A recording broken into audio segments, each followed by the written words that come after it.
नमस्कार दोस्तों। जब भी कोई स्टूडेंट डॉक्टर बनने का सपना देखता है तो सबसे पहला नाम आता है एमबीबीएस। लेकिन बहुत सारे स्टूडेंट्स तो एग्जैक्टली पता ही नहीं होता कि एमबीबीएस होता क्या है, इसकी फुल फॉर्म क्या होती है, कितने साल लगते हैं, फीस कितनी होती है और डॉक्टर बनने का पूरा प्रोसेस क्या है। आज की इस वीडियो में मैं आपको एमबीबीएस के बारे में step by step complete guide देने वाला हूँ कि अगर आप डॉक्टर बनना चाहते हैं फ्यूचर में या मेडिकल फील्ड में करियर बनाना चाहते हैं तो ये वीडियो आपके लिए बहुत इंपॉर्टेंट होने वाला है।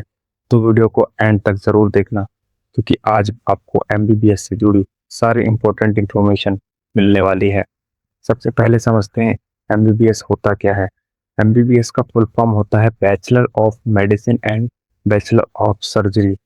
ये एक प्रोफेशनल मेडिकल डिग्री होती है जो स्टूडेंट्स को डॉक्टर बनने के लिए दी जाती है। इंडिया में अगर आपको ऑफिशियली डॉक्टर बनना है और पेशेंट्स को ट्रीटमेंट करना है तो आपको एमबीबीएस करना जरूरी होती है। एमबीबीएस कंप्लीट करने के बाद आप डॉक्टर बन सकते हो, हॉस्पिटल में काम कर सकते हो, क्लिनिक भी खोल सकते हो अपना, और गवर्नमेंट मेडिकल ऑफिसर भी बन सकते हो। आगे एमडी या एमएस करके आप बड़े लेवल पर जा सकते हो। सिंपल वर्ड्स में एमबीबीएस एक ऐसा कोर्स है जो आपको ह्यूमन बॉडी, डिजीज, मेडिसिन और सर्जरीज के बारे में कंप्लीट नॉलेज देता है। अब बात करते हैं एलिजिबिलिटी की। एमबीबीएस करने के लिए आपको 12th पास करनी होती है। फिजिक्स, केमिस्ट्री और बायोलॉजी सब्जेक्ट होने चाहिए। इंग्लिश भी कंपलसरी होता है। जनरल कैटेगरी स्टूडेंट्स को मिनिमम 50% मार्क्स चाहिए होते हैं और रिजर्व कैटेगरी को थोड़ा रिलैक्सेशन मिलता है। एज लिमिट जो होती है, मिनिमम एज 17 साल होनी चाहिए। और सबसे इम्पोर्टेंट चीज़, एमबीबीएस में एडमिशन डायरेक्ट नहीं मिलता, आपको एंट्रेंस एग्जाम क्लियर करना पड़ता है। एंट्रेंस एग्जाम में होता है नीट एग्जाम। नीट एग्जाम क्या है? इंडिया में एमबीबीएस एडमिशन के लिए सबसे इम्पोर्टेंट एग्जाम है नीट। नीट मतलब national eligibility cum entrance test.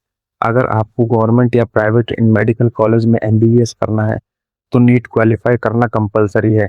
NEET में मेनली 3 सब्जेक्ट होते हैं, फिजिक्स, केमिस्ट्री और बायोलॉजी। एग्जाम में टोटल 720 मार्क्स का होता है। जितना अच्छा स्कोर करोगे उतना बेटर कॉलेज मिलेगा। गवर्नमेंट कॉलेज के लिए यूजुअली बहुत हाई मार्क्स चाहिए होते हैं क्योंकि कंपटीशन बहुत ज़्यादा होता है। हर साल लाखों के स्टूडेंट्स नीट देते हैं लेकिन सीट्स लिमिटेड होती है, इसलिए प्रिपरेशन स्ट्रांग होनी चाहिए और बहुत इंपॉर्टेंट है। अब बात करते हैं एमबीबीएस कोर्स कितने साल का होता है। इंडिया में एमबीबीएस कोर्स टोटल 5.5 साल का होता है। इसमें 4.5 साल आपको एकेडमिक स्टडी दी जाती है और 1 साल आपकी इंटर्नशिप होती है। इंटर्नशिप में स्टूडेंट्स रियल हॉस्पिटल में पेशेंट के साथ काम करते हैं और प्रैक्टिकल ट्रेनिंग लेते हैं।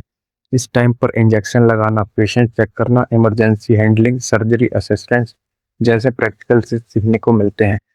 एमबीबीएस क्या में क्या पढ़ाया जाता है? एमबीबीएस में हमें ह्यूमन बॉडी, डिजीज के बारे में डीपली पढ़ाया जाता है।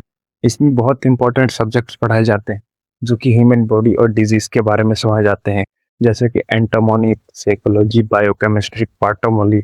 स्टूडेंट को dead body dissection lab practicals भी दिखाए जाते हैं और हॉस्पिटल राउंड्स भी बनाए जाते हैं ताकि वो और क्लियरिटी से समझ सके। ये कोर्स मेंटली और फिजिकली दोनों तरह से चैलेंजिंग होता है। बहुत हार्डवर्क और डेडिकेशन चाहिए इस कोर्स को करने के लिए।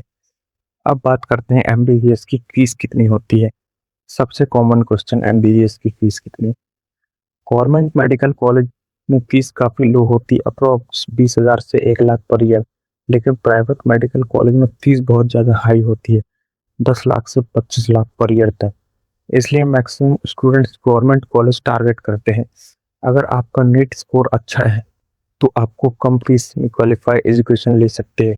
लेकिन एमबीबीएस के बाद अगर आप करियर ऑप्शंस की बात करें, अगर आपने एमबीबीएस कंप्लीट करने के बाद आपके पास बहुत सारे करियर ऑप्शंस खुल जाते हैं। जैसे आप गवर्नमेंट डॉक्टर बन सकते हैं, प्राइवेट हॉस्पिटल में काम कर सकते हो, आर्मी में डॉक्टर बन सकते हैं और बहुत सारी जगह पर डॉक्टर या फिर सर्जन बन सकते हैं। आप आगे एमडी या एमएस भी कर सकते हैं। एमडी या एमएस करके स्पेशलाइज कर सकते हैं, जैसे कार्डियोलॉजी में, न्यूट्रोलॉजी में या ऑर्थोपेडिक्स में। स्पेशलिटी डॉक्टर्स की सैलरी तक दोनों काफ़ी हाई हो जाती है, जैसे आप इन सब में कोई भी स्पेशलिस्ट बन सकते हो। अब बात करते हैं सैलरी कितनी होती है। स्टार्टिंग में सैलरी डिपेंड करती है आपके एक्सपीरियंस, हॉस्पिटल और सिटी पे। फ्रेशर में एमबीबीएस की डॉक्टर की सैलरी अप्रोक्स 40,000 से 1 लाख होती है, लेकिन एक्सपीरियंस स्पेशलिस्ट डॉक्टर्स की लाखों में सैलरी हो जाती है। तो दोस्तों आप समझ गए होंगे कि एमबीबीएस क्या है और डॉक्टर बनने का पूरा प्रोसेस क्या होता है। अगर आपको ड्रीम डॉक्टर बनना है तो अभी से नीट की प्रिपरेशन पर फोकस करो और कंसिस्टेंसी रखो। वीडियो हेल्पफुल लगी है तो लाइक करो, चैनल सब्सक्राइब करो और कमेंट में ज़रूर बताओ कि आप फ्यूचर में कौन सा डॉक्टर बनना चाहते हो। धन्यवाद दोस्तों।